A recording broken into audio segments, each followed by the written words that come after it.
morning everyone. Today roll number 1 to 15 are going to present a seminar on the topic myocardial infarction. I am roll number 1 and I'll be giving a brief overview of the case and as we proceed with the seminar, my teammates will be discussing the diagnosis, investigation and ECG finding in detail. So our case is a 58-year-old man, Ashok Kumar, residing in Mumbai, who is working as a manual laborer, came to the ED with the following complaints. Centralized chest pain for 20 minutes, associated with shortness of breath and profuse sweating. Now we'll take a look at history of present illness. Patient is a known case of hypertension since 10 years and is on irregular medication. He presented to the ED with centralized chest pain at rest that lasted for about 20 minutes. Pain was characterized as dull and heavy. It was radiating to the epigastrium and left shoulder. The chest pain was associated with shortness of breath, profuse sweating, and giddiness. Pain was not relieved on taking antacids. Past history: there is no history of similar episodes in the past. Past medical history shows hypertension for 10 years with irregular medication, and personal history shows moderately built and well-nourished man with balanced diet. He denies any addiction. On general examination, BP was found to be 90/60 mmHg. Pulse rate was 54 beats per minute. Peripheral oxygen saturation was 95%. Respiratory rate was 22 breaths per minute. On clinical examination, serious examination, as well as the soft systolic murmur is present. On RS examination, normal vesicular breath sounds could be heard. On per abdomen examination, mild epigastric tenderness could be felt. And on CNS examination, no neurological deficit was present. This image we can see here is the electrocardiogram of our patient. The findings of the electrocardiogram are the electrocardiogram first showed normal sinus rhythm with a heart rate of 50 beats per minute. There was ST elevation in lead 2, 3 and AVF, as we can see.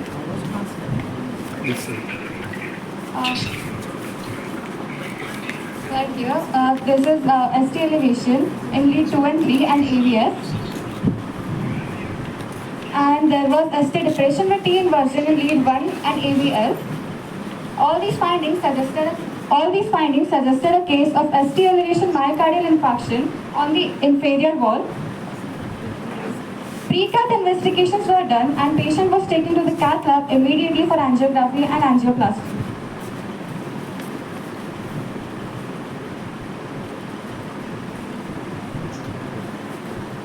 Now we turn it over to roll number 2. Your roll number?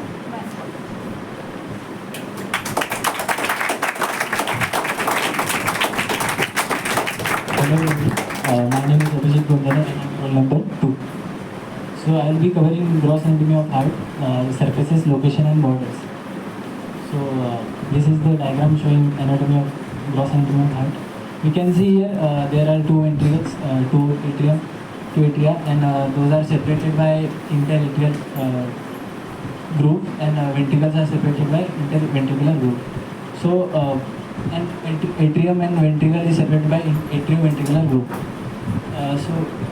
Heart is present in middle mediastinum. Its weight is in males is 300 grams and in females is 250 grams.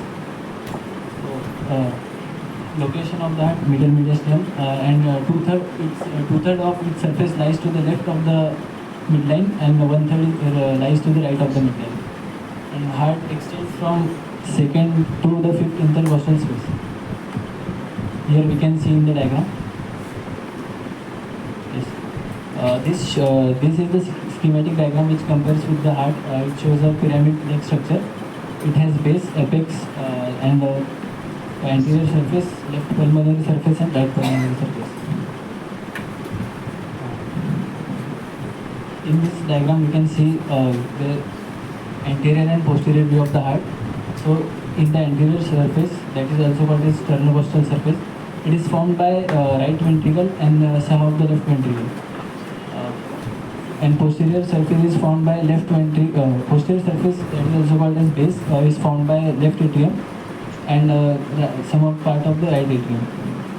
And inferior surface that is which is formed by left ventricle and right ventricle. Inferior surface is also called as diaphragmatic surface. Specifically, two-third part is by the left ventricle and one-third by right ventricle. Crux of the heart, you can see here, crux of the heart. It is the point where the surface, coronary surface and interventricular surface meet.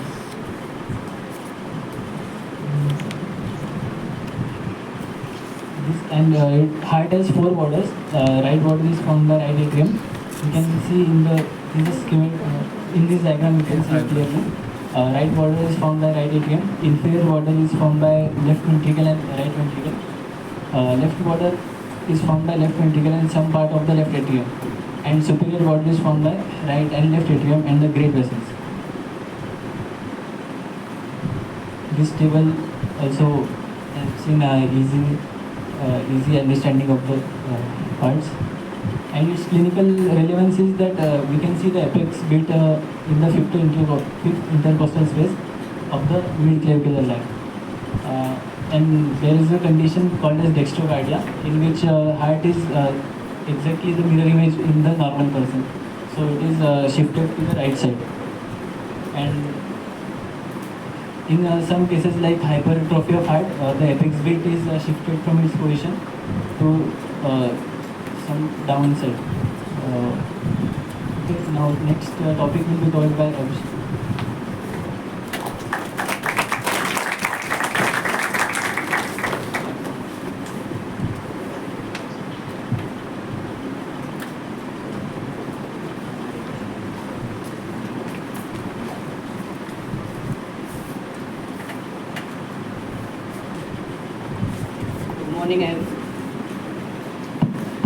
Good morning everyone, myself Abhishek Meena, roll number 3.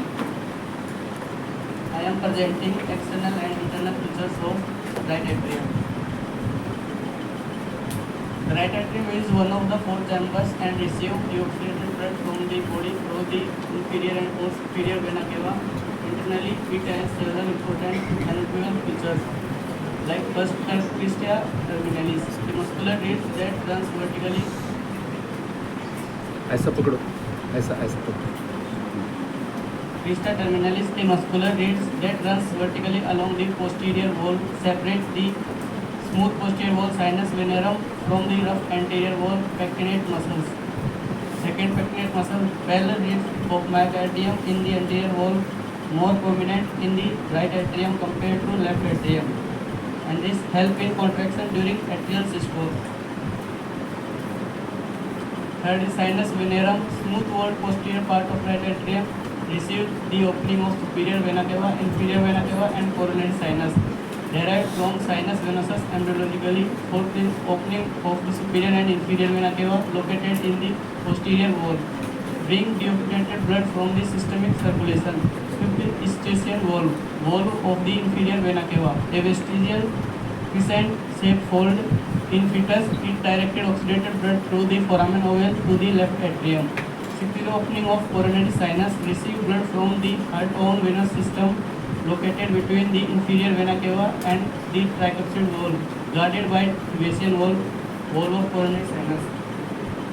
Seventh is fossa ovalis, a depression in the interatrial septum remnant of the foramen ovale which allows blood to bypass the lungs in fetal circulation, surrounded by a raised edge called the limbus of fossa ovalis.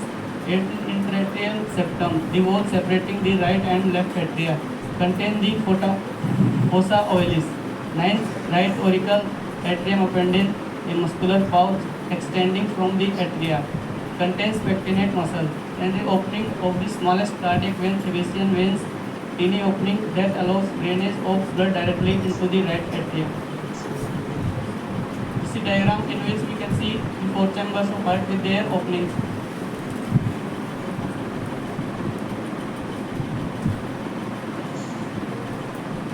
There is location of SA node, there is terminal crest, and there is location of AV node. The right atrium consists of a main cavity and a small outpouching the auricle on the outside of heart at the junction between the right atrium and the right auricle is a vertical groove. This is called the sulcus terminalis, which on inside forms a ridge, the crista terminalis. Now there is crista terminalis.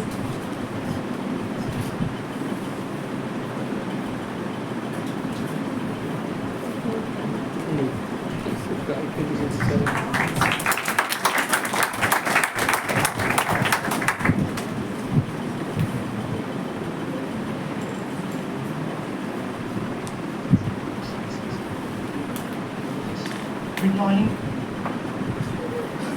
Good morning, one and all. My name is Abhishek Jha, roll number 4, and I'm going to present the topic, the internal and the external features of the right ventricle.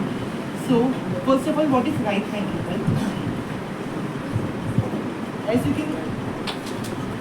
you can see from the diagram, the right ventricle, it is a triangular chamber receiving the deoxygenated blood from the right atrium and further pumping this deoxygenated blood to the pulmonary trunk. But do you people know that there are some peculiar features in the internal of the right ventricle? What is the reason for these peculiar features? I've already mentioned the reason for the same in my slide. It is for the efficient blood flow and for the valve function. We will see in detail the internal features of the right ventricle. But before that, let's take a look over the external features of the right ventricle. So, the external features, the right ventricle, it forms a major component of the anterior surface of the heart, and it also has a contribution to the inferior surface of the heart. As you can see, and it is mainly supplied by the right coronary artery, but the anterior most part of this right ventricle, it is supplied by the left anterior descending artery. One should also take a note that the right ventricle, it is thinner than the left ventricle, with the left ventricle become 3 times thicker than the right ventricle. So this is the overview for the internal features of the right ventricle, and now we will take a look on each of them separately in my further slides. So this is the diagram. This is the diagram showing the internal features of the right ventricle. With this, the smooth infundibulum, these are the capillary muscles, the chordae tendineae, and the supraventricular crest and the pulmonary valve. So first of all, let's take a look to the infundibulum.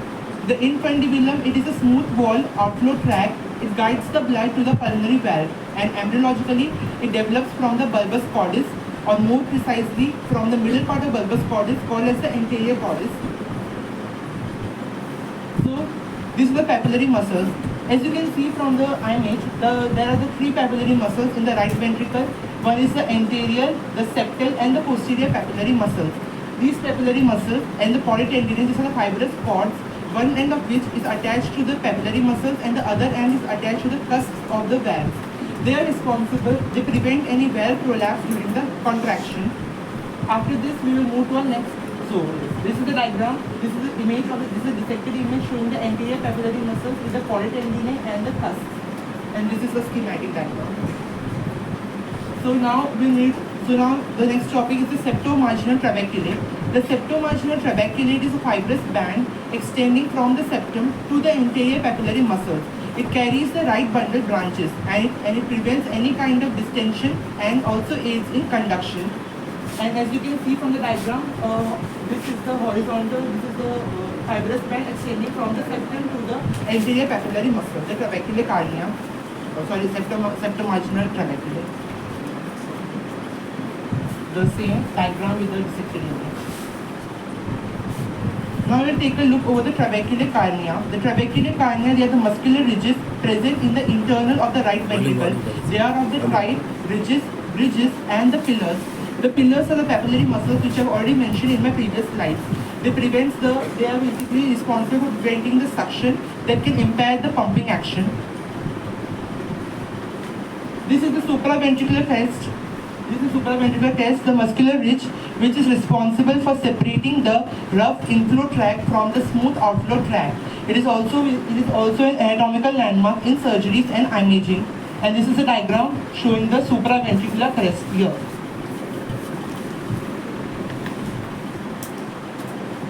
The schematic representation, then this intraventricular septum and this the dissected image.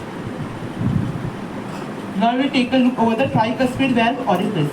The tricuspid valve orifice, it is present at the junction of the right atrium and the right ventricle. It permits the blood flow from the right atrium and the right ventricle.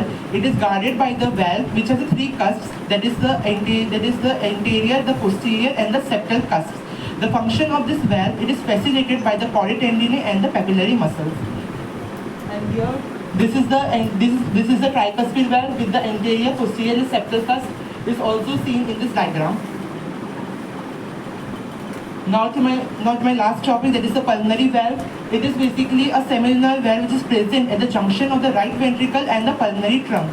It also has the three cusps, that is the right, left and the anterior, and it is responsible for preventing any backflow from the pulmonary trunk into the right ventricle. So now I would like to call my colleague Afan to further continue the seminar.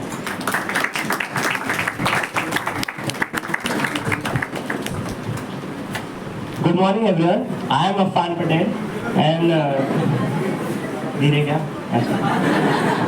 I am Afan Patel, roll number 5, and I am here to brief you about left atrium actually. So we'll start with the position. The left atrium is a quadrangular four-sided chamber which is situated posteriorly of the heart, posterior part of heart.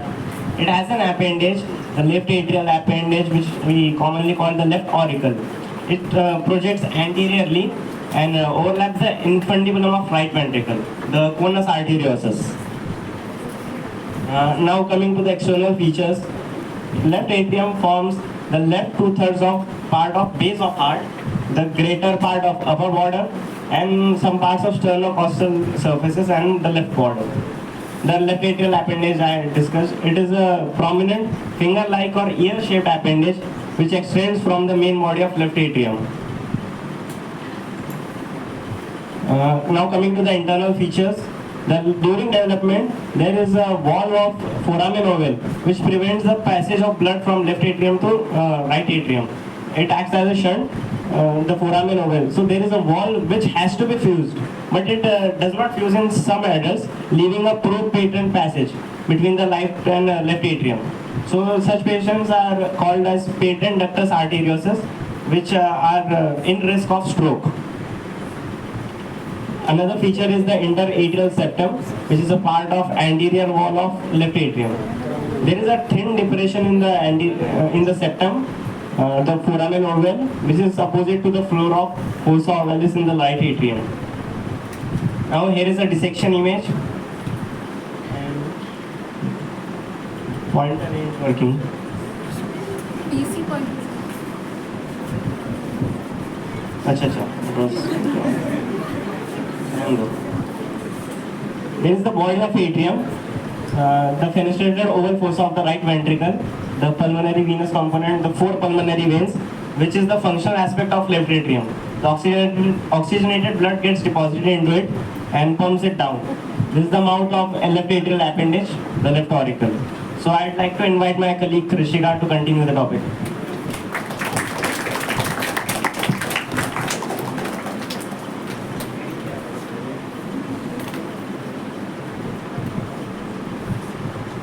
Good morning one and all. I, Krishika Agrawal, is here to present the left ventricle internal and external features. So now let's begin with the external features. The left ventricle has three surfaces. Anterior or the sternocostal surface, inferior or also called as diaphragmatic surface, and the left surface. The left ventricle receives the oxygenated blood from the left atrium and it comes into the aorta. It forms the apex of the heart, a part of the sternocostal surface and most of the left border and left surface, and the left 2/3 of the diaphragmatic surface also. So now let's see the internal features. The interior of left ventricle is divisible into two parts, lower rough part and the upper smooth part. The lower rough part contains the trabecular carne, which forms from the primitive ventricle, and the upper smooth part forms from the which contains the aortic vestibule, which forms from the bulbous cordus. In this image, we are able to appreciate the trabecular carne, the left ventricle, and also the papillary muscles, which we can see in the following slides. This is a dissected image, shows the trabecular carne, left ventricle, and the bicuspid valves. The interior shows the two orifices, the left atrioventricular or the bicuspid, commonly called as mitral orifice, guarded by the bicuspid or mitral valve, which is present at the junction of right atrium and left atrium and the left ventricle. The aortic orifice, which is guarded by the aortic valve, which is present between the left ventricle and the aorta. This is the image. Here we can appreciate the mitral valve and the aortic valve. There are present of two papillary, well-developed papillary muscles, anterior papillary muscle and the posterior papillary muscle. They play a very vital role in the mitral valve functions. This is the schematic transverse section of the ventricle of heart, showing the orifices, mitral orifice, aortic orifice and the anterior papillary muscle, posterior papillary muscle of left ventricle. Now let us compare between the right and the left ventricle. The right ventricle is thinner and the left ventricle is 3 times thicker than the right ventricle. The right ventricle pushes the blood only to the lungs, but the left ventricle pushes the blood to the top of the body and down to the toes. The right ventricle contains 3 small papillary muscles. On the other hand, left ventricle contains the 2 strong papillary muscles. The cavity of right ventricle is crescentic. On the other hand, the left ventricle cavity is circular. The right ventricle contains the deoxygenated blood. On the other hand, the left ventricle contains the oxygenated blood. The right ventricle forms 2/3 of the sternocostal and 1/3 of the diaphragmatic surface. On the other hand, the left ventricle forms the 1/3 of sternocostal and 2/3 of diaphragmatic surface. Now I would like to hand over the mic to Ashwari.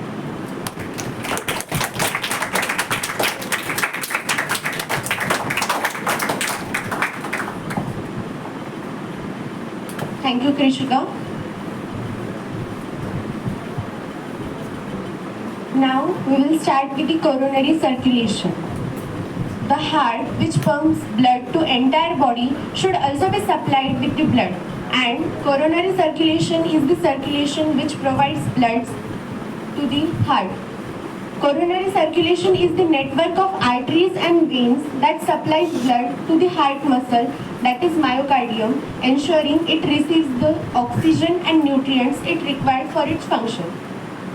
The coronary arteries originating from the aorta deliver oxygenated blood, while the coronary veins returns the deoxygenated blood to the heart chamber. Majorly coronary arteries, there are 2 major coronary arteries, the right coronary artery and the left coronary artery. Here we can see right coronary artery and left coronary artery and its further branches. Now we will see in detail about right coronary artery. Right coronary artery is smaller than the left coronary artery, and it arises from the aortic sinus. As we can see here, from here right coronary artery emerges. Now we will see the course of right coronary artery. Right coronary artery emerges from the surface of heart between the pulmonary vein and right auricle. It winds round the inferior border to reach the diaphragmatic surface, to reach the posterior interventricular groove, and it terminates the anastomosing with the left circumflex branch of the left coronary artery. Now we will see the branches of right coronary artery. There are larger branches which are marginal and posterior interventricular, and there are smaller branches which are right atrial, infundibular, nodal in 60% of cases, and terminal branches.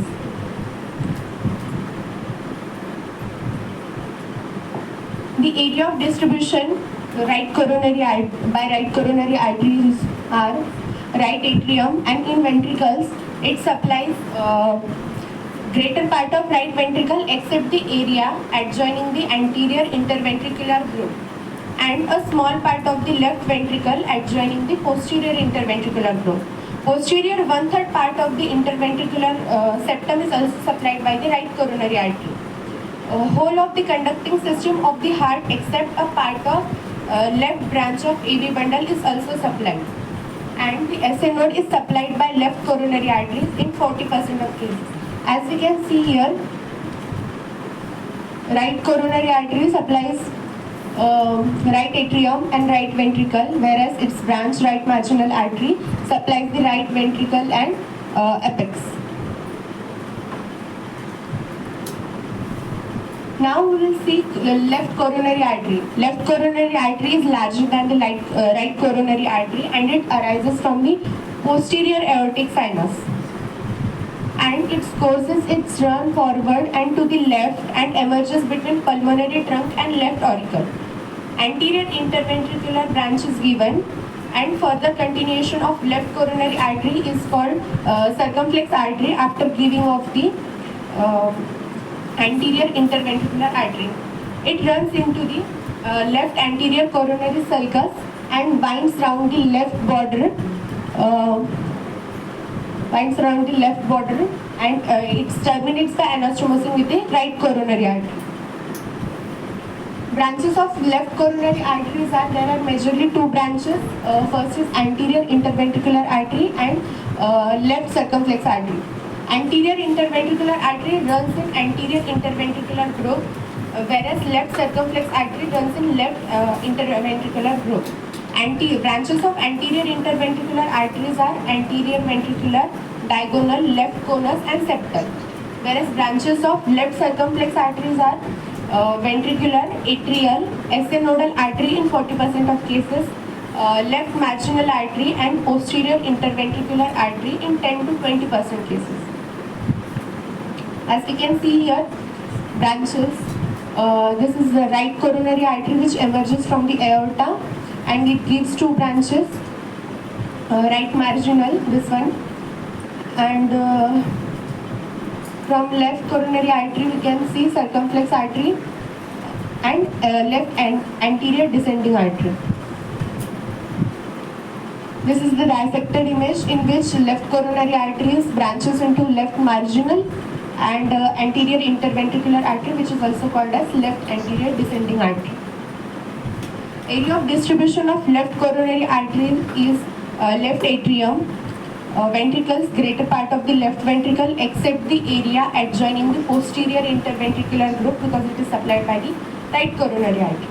A small part of the right ventricle adjoining the anterior interventricular group and posterior 2/3 of the interventricular septum, and a part of left branch of the AV bundle. In this we can see clearly the arteries and the area it supplies. Now we will see coronary circulation. It starts with the aorta and it goes through right coronary artery and left coronary artery. From right coronary artery it goes into posterior interventricular artery and marginal artery. A posterior interventricular artery supplies ventricular walls, whereas marginal artery supplies wall of right aorta and right atrium and right ventricle. Left coronary artery divides into circumflex artery and anterior interventricular artery. Circumflex artery supplies blood to the wall of left atrium and left ventricle, whereas anterior interventricular artery supplies ventricular walls.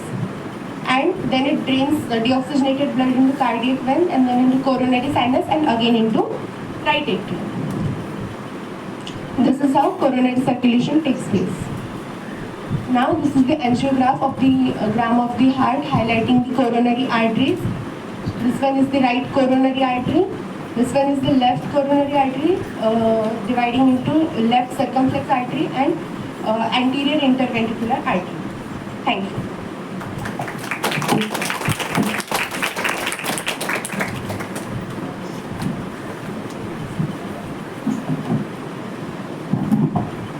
Thank you, Aishwarya, for the presentation. Now let's start with the next topic, next part, venous drainage of heart. Definition: the venous drainage of heart refers to the system of veins responsible for returning deoxygenated blood from the myocardium back to the heart. This is basically how heart gets rid of its deoxygenated blood. Importance: understanding this drainage is crucial in cardiology. Understanding this drainage is crucial in cardiology, especially in conditions like myocardial infarction and during procedures like cardiac catheterization. Overview of coronary circulation. Coronary arteries supply oxygenated blood to the heart. After perfusing the myocardium, deoxygenated blood is collected by cardiac veins, and the majority of venous return ends up in the right atrium. Main venous drainage system, that is the coronary sinus system. Coronary sinus location lies in the posterior part of atrioventricular coronary sulcus, drains into the right atrium. The tributaries are great cardiac vein, runs alongside the left anterior descending artery, drains anterior parts of heart. Middle cardiac vein runs with the posterior interventricular artery, drains posterior part of heart. And the small cardiac vein runs with the right marginal artery, drains the right side of heart. Posterior vein of ventricle drains posterior surface, the left ventricle. The oblique veins are the other small veins joining the coronary sinus at the ends. So basically the great cardiac vein drains the anterior part of heart, the middle cardiac vein drains the posterior part of heart, and small cardiac veins drain the right side. There are some other veins we can see in the image, that left marginal vein and right marginal vein. These drains the left and right side respectively.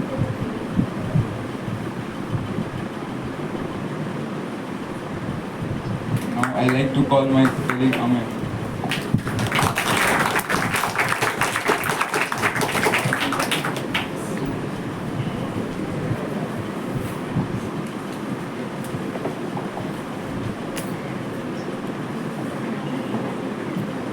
Good morning. My name is Amya, roll number 9, and I will be presenting the investigations of MI.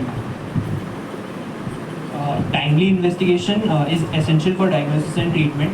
The various categories of investigations are electrical, which include ECG, where the electrical activity of the heart is analyzed.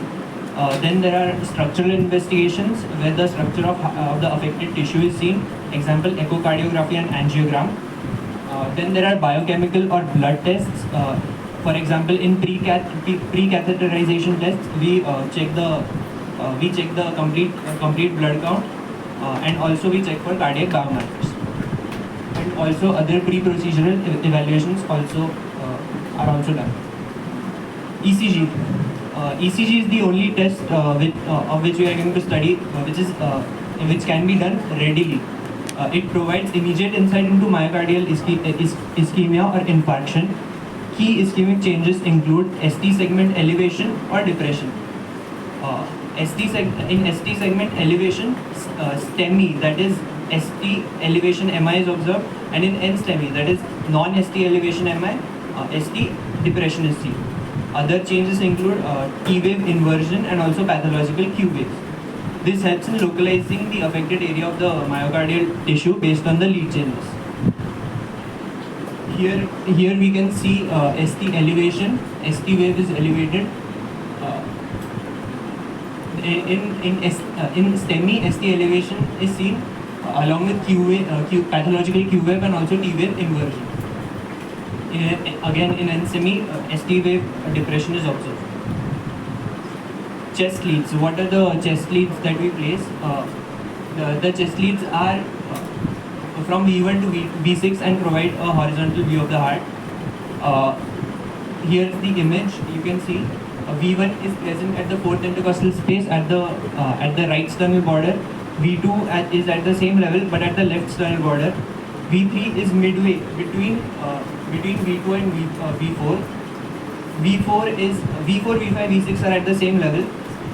V4 is at the fifth intercostal space at the mid-clavicular line. A little bit laterally is V5, and at the mid-axillary line we place the V6. These leads help to localize myocardial ischemia. V1 to V2 is for septal infarct. V3 to V4 is for anterior wall and anterior wall MI, and V5 to V6 is for lateral wall infarct.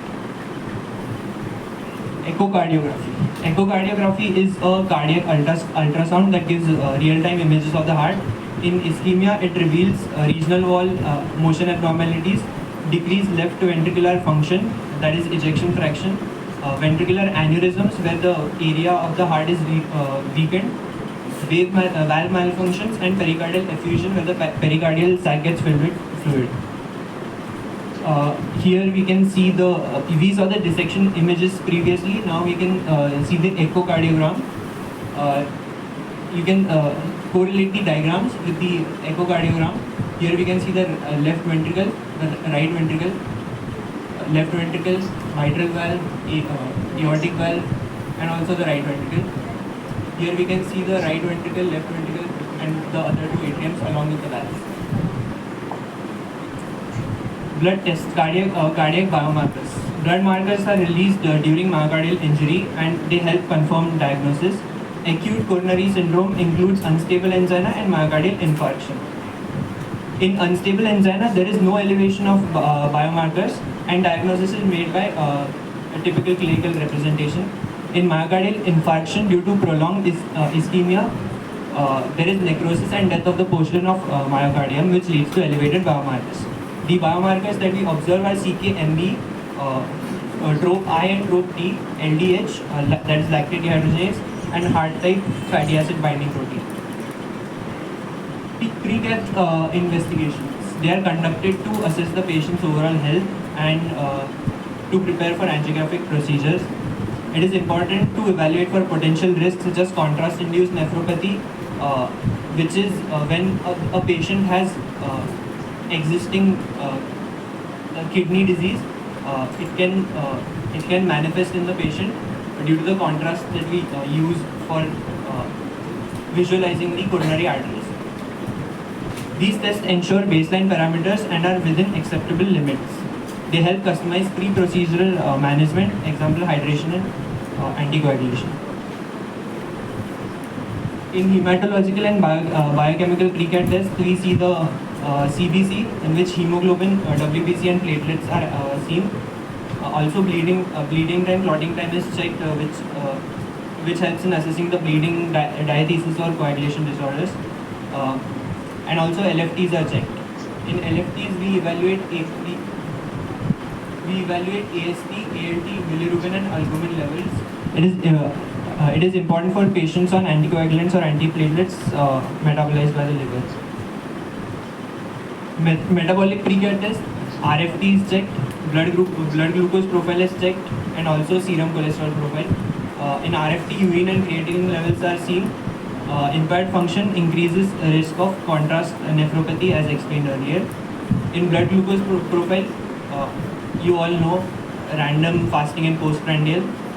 And in serum cholesterol profile, total cholesterol, LDL, HDL and triglycerides are seen. It helps in guiding the long-term risk reduction strategies. Coronary angiogram. Coronary angiogram is the gold standard for visualizing coronary artery blockages. It is performed under fluoroscopy using contrast dye. The process is as follows. A catheter is inserted through a femoral or radial artery and is guided to the coronary arteries. Contrast is injected to visualize the lumen and detect stenosis. It is critical in planning interventions like percutaneous coronary intervention or coronary artery bypass grafting. PCI is actually where the catheter is inserted, balloon is inflated, and the stent is placed. In CABG, coronary artery bypass grafting, a healthy blood vessel is grafted to bypass the occluded artery. It provides information about collateral circulation and vessel anatomy. Yeah, so here we can see the angiogram of the coronary arteries. Here we can see this is the normal angiogram. We can see the right coronary artery, left coronary artery, circumflex artery, marginal and interventricular left anterior descending artery. And in this picture we can see the occluded right coronary artery. So after the pre-cath investigation, patient was taken into cath lab. Coronary angiography revealed right coronary artery occlusion and percutaneous transluminal coronary angioplasty was done with stent was done to the RC. Now I call upon roll number 10, Aryan Pandit.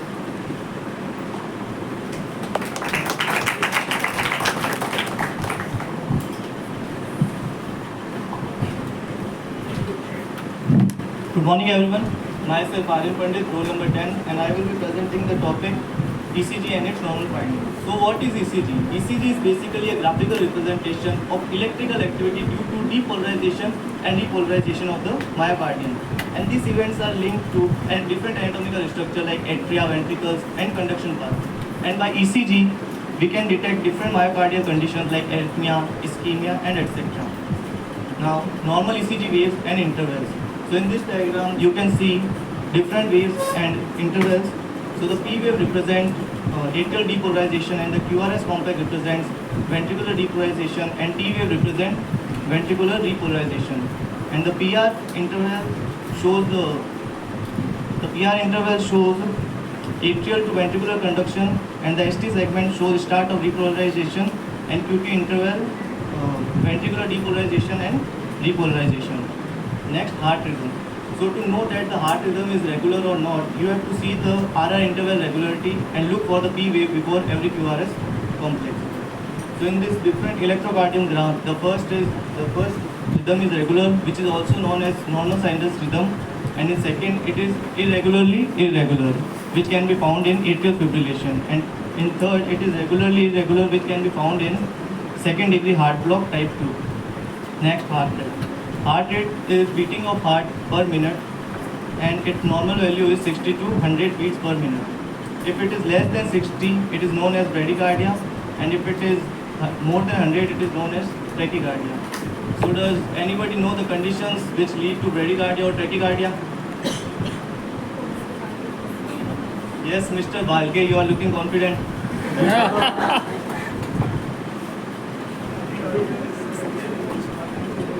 Loud.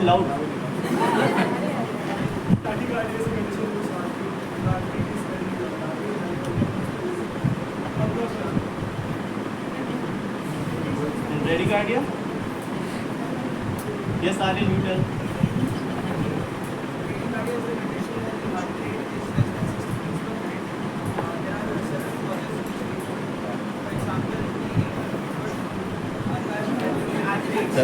कोई शुरू कर दे उसमें ले रहे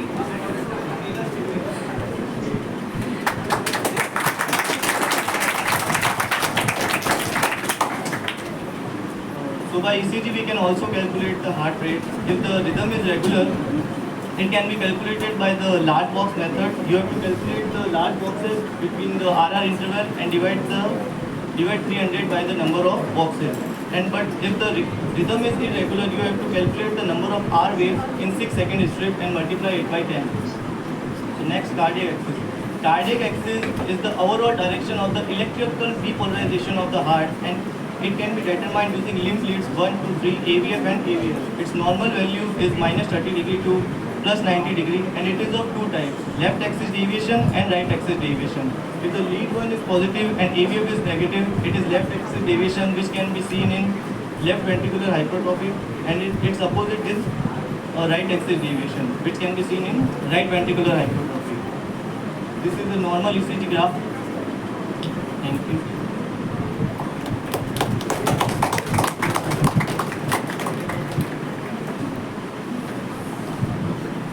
Good morning everyone, my name is Arpita, roll number 11, and today I will be discussing evolution of ECG changes in STEM. Electrocardiography is a simple non-invasive diagnostic tool that records the heart's electrical activity through electrodes placed on the skin. ST elevation myocardial infarction is a severe form of heart attack caused by complete blockage of coronary artery, leading to ischemia and necrosis of the heart muscle. ECG changes in STEMI follow a predictable evolution over time, providing crucial information for diagnosis and prognosis and management. So what is STEMI? STEMI results from acute and complete occlusion of major coronary artery causing transmural ischemia, which is damage involving the full thickness of heart wall. This condition leads to typical chest pain, ECG changes, and elevated cardiac enzymes. Rapid identification and treatment, often with reperfusion therapy like PCI or thrombolysis, are critical to limit heart muscle damage and improve survival. So this is an overview of ECG as discussed by my colleagues. So phase 1, hyperacute phase. This earliest phase occurs within minutes after coronary artery occlusion. Hyperacute T waves are broad, tall and peaked as shown in the diagram, reflecting localized myocardial injury and potassium leakage. These changes are transient and may resolve quickly or progress to the next phase. Recognizing this subtle sign is very important for early STEMI diagnosis and intervention. Phase 2, acute phase. ST segment elevation is the hallmark of this phase and indicates transmural injury. The elevation is usually convex, as shown in the figure, Thompson appearance, and may be accompanied by reciprocal ST depression in opposite ways. R wave amplitude may decrease due to loss of viable myocardium. Prompt treatment at this stage can salvage myocardium and improve outcomes. Phase 3, evolutionary phase. Pathological Q waves develop as a sign of irreversible myocardial necrosis. These are wider and deeper than the normal Q waves. T wave inversion follows an ischemic tissue. T wave inversion follows as ischemic tissue repolarizes abnormally. ST segments gradually return towards the baseline. This phase reflects the body's response to the injury and healing process. Phase 4, chronic phase. ST segments normalize completely. Q waves usually persist permanently, indicating scar tissue formation.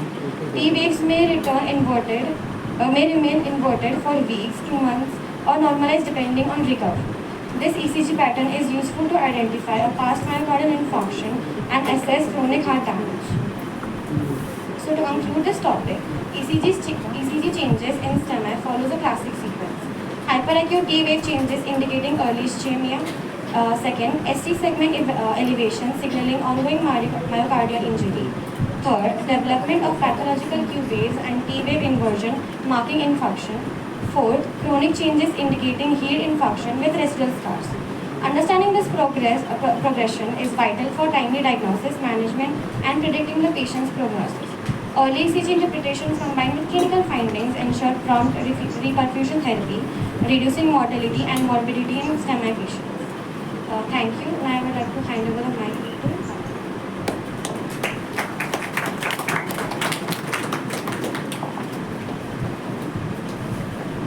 Good morning, everyone.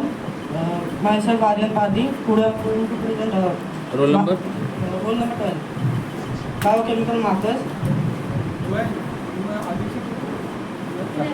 11. Let's see what is a biochemical marker. A biochemical marker, also called as a biomarker, is a substance measured in blood, urine, or other body fluids or tissues that indicates a biological or pathological process or a response to a treatment or a condition. Now what is the importance of biochemical markers? Importance of biochemical markers. Biochemical markers are important in medicine because essential for early detection, accurate diagnosis, better management of the disease, predicting disease risk, screening and early detection. Biochemical markers for myocardial ischemia. Most important and specific is ischemia modified albumin. The second is cardiac troponins, lactic dehydrogenase, creatinine kinase isoenzyme, CKMB, heart type fatty acid binding proteins. Cardiac troponins. Troponins are a regular protein found in cardiac muscle. There are two subtypes used as markers: cardiac troponin T and cardiac troponin I. Gold standard biochemical markers for myocardial injuries is cardiac troponin. Then again there is highly sensitive troponin, allows for the detection of even minor myocardial injuries. It is also detect troponin level with much greater sensitivity. Creatine kinase isoenzyme CKMB. Creatine kinase is an enzyme involved in energy production. The MB isoenzyme is also primarily found in cardiac muscle. CKMB is a myocardial band. Rise within 3 to 6 hours, peaks at 12 to 24 hours, and return to the baseline within 48 to 72 hours. Lactic dehydrogenase, an enzyme involved in anaerobic glycolysis. LDH level increase 12 to 24 hours after myocardial infraction. There is also flipped LDH pattern ratio. A ratio of LDH1 upon 2 LDH2 is greater than 1. Normally LDH2 fraction is greater than 1 fraction in plasma, peaks at 2 to 3 days and remains elevated up to 10 days. Historically used in myocardial infraction diagnosis but now largely outdated. Ischemia on modified albumin. Definition: IMA is modified form of a human serum albumin.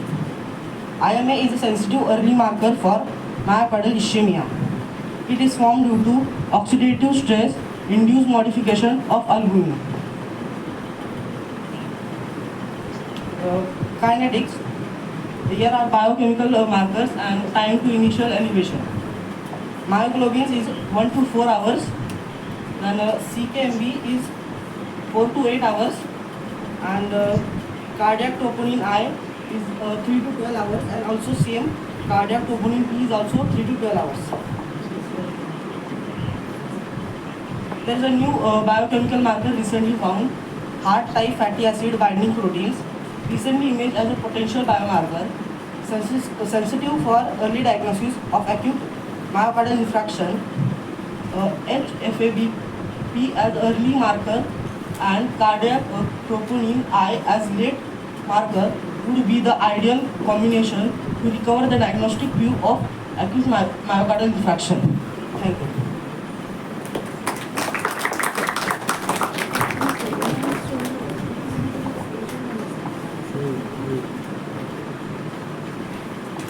Myself, Ashutosh Gaikwad, roll number 13, presenting topic echocardiogram, normal findings and myocardial ischemic changes.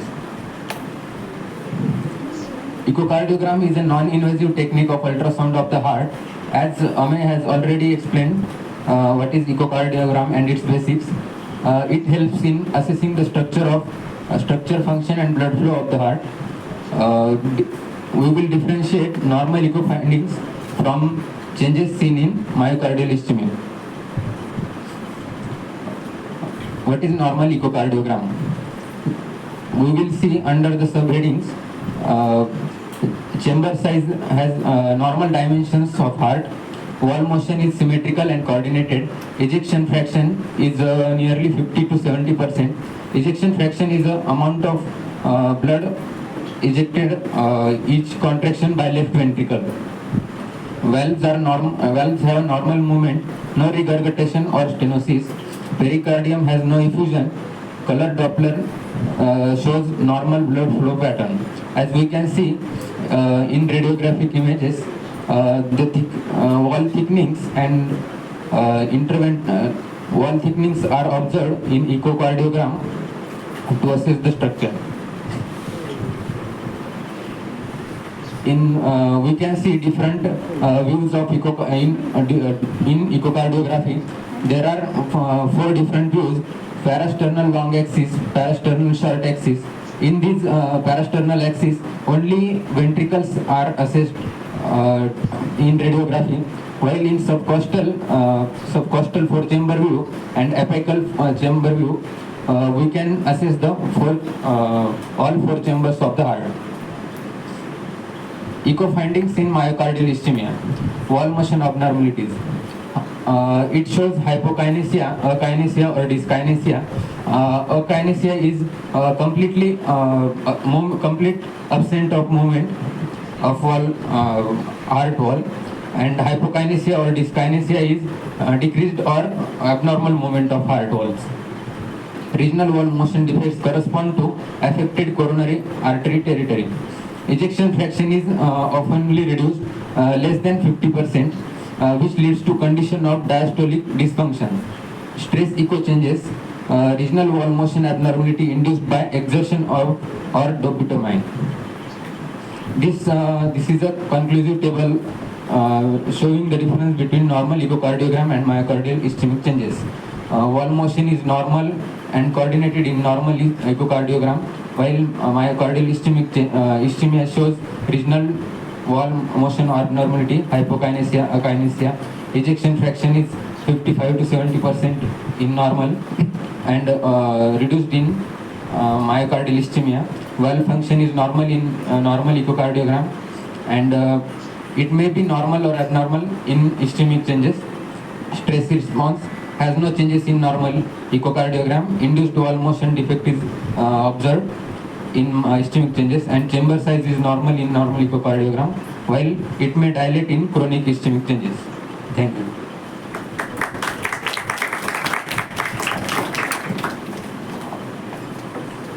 Good afternoon, one and all. Myself, Shanika Athavle, roll number 14. I'll be presenting on the diagnosis of the MI. So, my diagnosis is based on 5 subtopics. First one is typical clinical presentation, in which we will see what are the chief complaints of the patient. Second one is ECG changes. Third one is cardiac biomarker. Fourth one is echocardiogram, and fifth one is angiogram. Most of the points are detailed explained by my colleagues, so I will just give you the overview which are important for the diagnosis. Oh, before the topic, we are having the diagram, so let's study the diagram.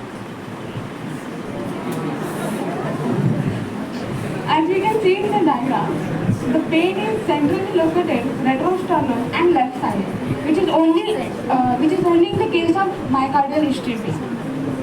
The patient is having sweating, cold, clammy skin, feeling dizziness, pain, tingling or discomfort in other parts of the upper body, including arm, back, neck, shoulder and stomach. Pain, pressure or discomfort is feeling in his chest area. He will also have the nausea, vomiting, burping or heat burn. Left hand is also have the pain, which will increase the heartbeat. So this is the first topic, typical clinical representation, in which first one is location of pain, which I have already told in the diagram, that is central, retrosternal, left-sided. Second one is character of pain. It will have tightness, heaviness, type of pain. Third one is radiation of pain, in which the left arm, jaw and interscapular region. Associated factors, pain was associated with diaphoresis, shortness of breath, palpitation, dizziness. Fifth one is relieving pain. Pain not relieved by antacid, pain relieved by the sublingual nitrate. Second one is ECG changes, as it is already explained by Amel, so I will just told you that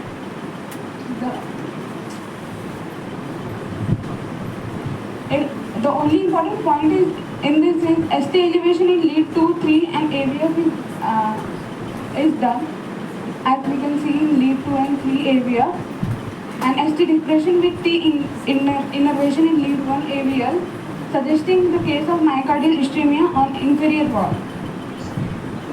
Third one is cardiac biomarker. In this we just need to know that cardiac biomarker level gets elevated.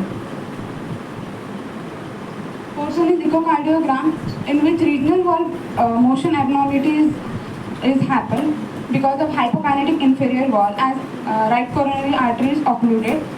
Mitral regurgitation, as right coronary artery gives a branch, PIVA, that is posterior interventricular artery, which supplies the posterior papillary muscles of left ventricle. Can anybody tell me what is the artery occluded here? Which is the artery? It means you all are wake up. This is the angiography of right coronary artery.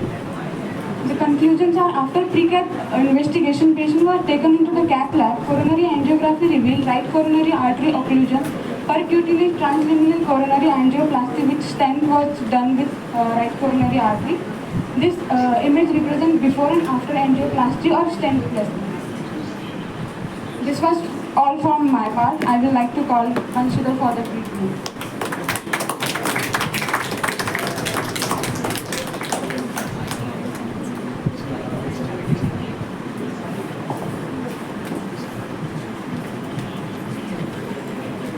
Good afternoon, one and all. Myself, Vanshika Kamal, roll number 15. I am here to present treatment of myocardial ischemia.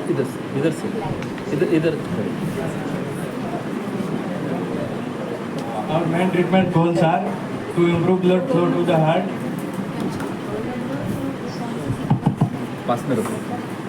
release oxygen demand of the heart, prevent clot formation and modify risk factors like high blood pressure, diabetes and cholesterol. Types of treatments. Treatment of acute coronary syndrome, is classified into two groups. First is ST segmental elevation myocardial infarction STEMI, and other one is non-ST elevation acute coronary syndrome NST-ACS. Non-ST elevation ACS. The most appropriate line of management is antiplatelet and anticoagulant therapy, aspirin with IV heparin. Second is early diagnostic coronary angiography followed by the revascularization.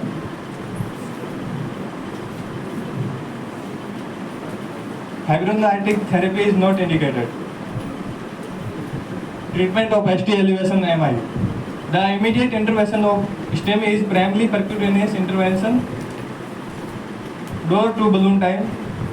That is time interval between the first medical contact and PCI should be 90 minutes or less. In patients who cannot receive PCI, fibrinolytic therapy should ideally be initiated within 30 minutes of presentation. Fibrinolysis is only considered if the patient prefers within 20 hours of symptoms onset.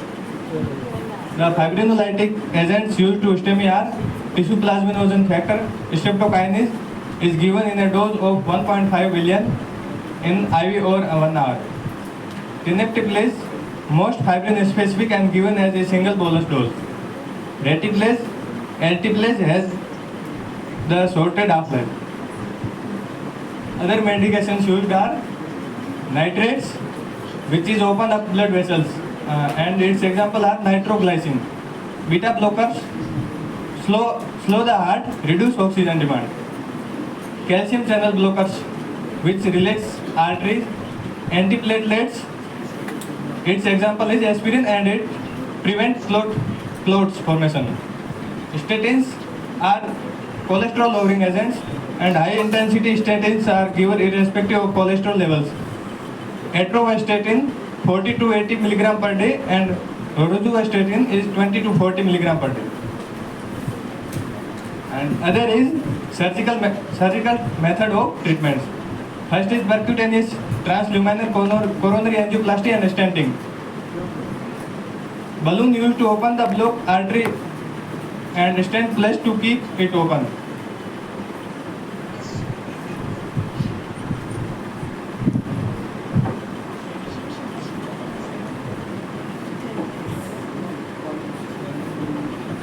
Second is bypass surgery, coronary artery bypass surgery, CABG. Healthy blood vessel taken from another part of body and used to bypass the blocked part. Treatment of other conditions: diabetes mellitus, hypertension, dyslipidemia. Goal is to reduce future risk. Lifestyle changes are quit smoking, healthy diet, low fat, low salt, regular exercise, weight loss of if overweight, and stress reduction. Summary. Here is the summarized form of all the presentation. Myocardial ischemia means reduced blood to heart. Treatment involves lifestyle changes, medications, and procedures like stents or surgery. Aim is to relieve symptoms, prevent heart attacks, and save life. Here is the conclusion. 58-year-old man came with contralated chest pain with radiation of pain and associated autonomic symptoms. ECG revealed inferior wall of ST elevation. खत्म करो. Thank you. I would like to thank you all for listening, and a special thank to Dr. Nitya ma'am to guiding us and guiding.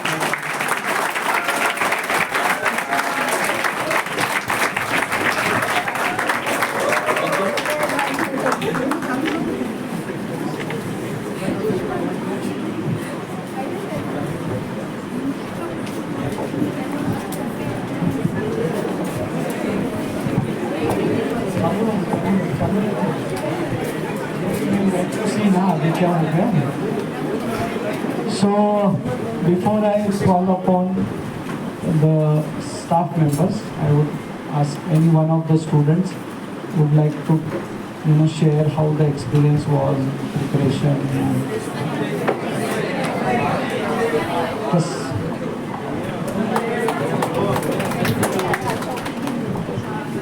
we definitely took our sweet time making all these PPTs, but Nitya ma'am was really tolerant of us, and we are we're sorry, but we're also grateful, ma'am. Thank you.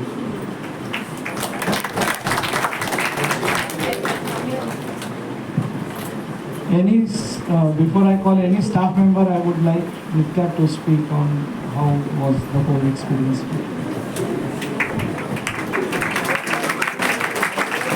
I'm taken by surprise by how you have presented. It was very well. Yes, some of you took some time, some of you gave your presentations before. But overall, as for first year MBBS students, you all have done a very good job here.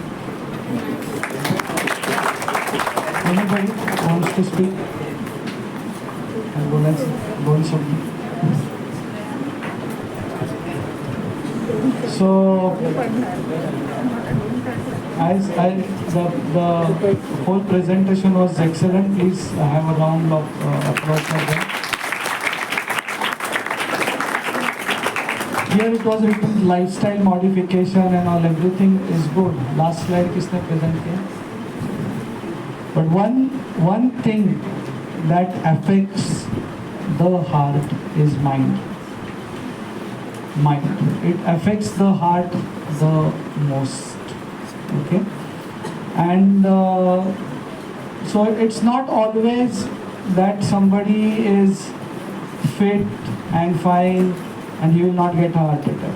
People die in the gym. Okay, and then there are many nice fat people who are hale and hearty and they live for 90 years and 100 years. So it's not always about the bodily fitness that we should try. So it's not that we should ignore bodily fitness, but mental fitness also has to be there along with that. If you are going to the gym but your mind is 24 hours eating your body, your heart, then the heart is eventually going to get affected. We hear of myocardial infarctions where people in the crematorium, so many times it happens that a relative has passed away and in the crematorium the other person gets a heart attack and he dies. So much the emotions they affect the heart. मराठीमध्ये एक शब्द आहे खुशाल चेंडू प्राण. खुशाल चेंडू. How many of you know the meaning of Khushal चेंडू? हाथ ऊपर करो. खुशाल चेंडू मतलब happy go lucky person. You have to learn to understand that. एक मिनिट फक्त सगळ्यांचं लक्ष द्या इकडे. I'm talking something important. Therefore, if you see all those religions which exist in our country, each religion has one method or the other method of meditation. The Buddhist religions, they have their vipassana. आणि त्याला एक शब्द आहे आनापान. Okay. In all other religions also, there is chanting of God's name. If there is Hindu, Muslim, you go to even a Gurudwara, there are people sitting there and meditating. So what happens when you meditate is you rise above the thoughts going on in your mind, basically. And one thing we need to understand that every thought in our mind is affecting our system, either GI system or neural system or heart system. So therefore reducing those unnecessary thoughts, that unnecessary hatred which we have. In short, following your religion, within yourself, nicely, peacefully keeps you healthy. Hating other person's religion, जो hatred चलता है ना, hate speech जो तो देने वाले लोग रहते हैं ना, आपने देखा होगा, so they are susceptible to heart attack. Because when people go into that mode, they go into that mode, all those hormones which are released are going to affect the heart. और वो जो बोल रहा है वो 5 minute बोल रहा है, वो 24 आवर्स वो उसी थॉट में रहता है. So hating anybody is not, a good thing. Forget about hating anybody from other religion, hating anybody from our religion, our family, our neighbor. वो जो hatred हम लोग हमारे heart में रखते हैं ना, that affects our heart. So वो आप बोलेंगे सर ये तो एकदम saintly, yeah, it's natural to be affected spontaneously, but then we need to learn to let it go. Immediately, in next 1 hour, in next few hours, the next day, just let it go, because keeping it in our heart is not good for us. Now this is something which you should follow throughout.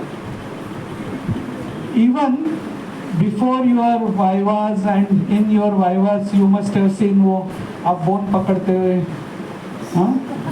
हुआ है क्या? So that means your emotions are affecting.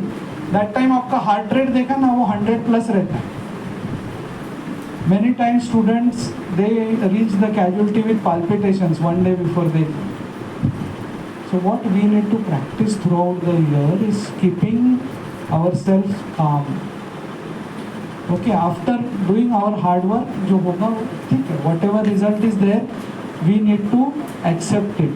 Okay, so basically हम लोग बोलते हैं ना, don't take things to the heart. Because once heart is affected, a person comes to us with heart attack, myocardial infarction, we firstly check whether that reduced blood supply to the brain has affected the brain also, because the next thing that happens is stroke immediately.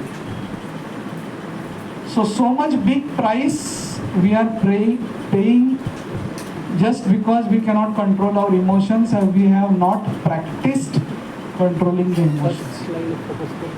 So it's not all about the ECG, or it is that all those things, fitness, diet and all is very important. ऐसा मैं बिल्कुल ये नहीं कर रहा हूँ. Diet, हम लोग जो junk food खा रहे हैं, that all junk food is going to affect our heart. Okay, so increasing fiber in our diet, carrot, beetroot, has potassium content which reduces the blood pressure. People don't take treatment for blood pressure, so now the heart is pumping, because there is blood pressure in the vessels and heart is pumping against those pressures.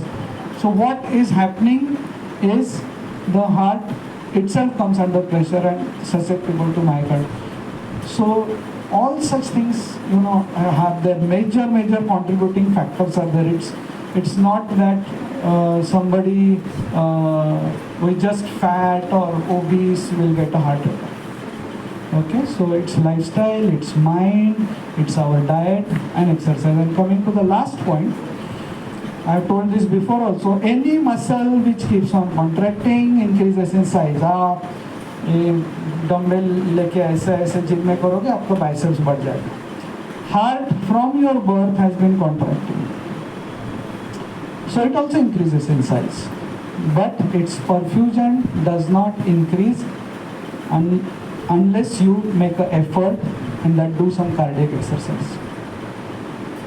So those who do cardiac exercise, as the age progresses, everybody's heart will increase in size, but those who do cardiac exercise, their perfusion will also increase along with the size of the heart.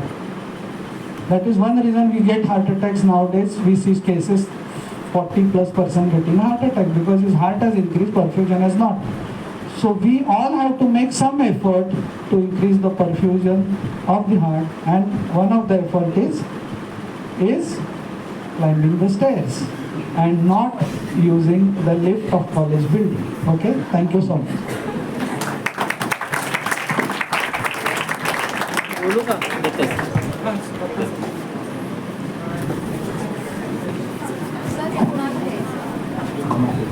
Just one suggestion.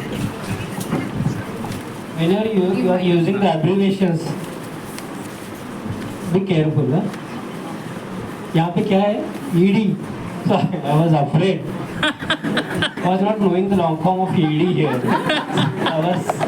What is the ED here? emergency. I was thinking it is enforcement department. So whenever you are using the short forms, abbreviations, be careful, okay? And as this is a seminar regarding the heart and the myocardial infarction, just one or two sentences. Anyway, basic things, high-fi treatment and everything will be there. But many of patients suffering from hypertension, diabetes, hyperlipidemia. So all these things are related to each other. There are more chances of heart attack or myocardial infarction. Basic things, we should always have aspirin, okay? And always there should be a tablet of glyceryl trinitrate, okay? So nitroglycerin tablet should be there. The patient who are suffering from myocardial infarction or who has undergone the heart attack, okay? So that is a basic small tablets are there. This is from my side. Thank you.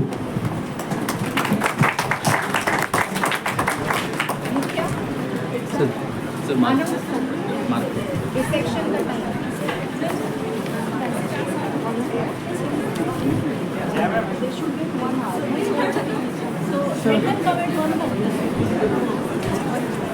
Stay back. Would you like to say something?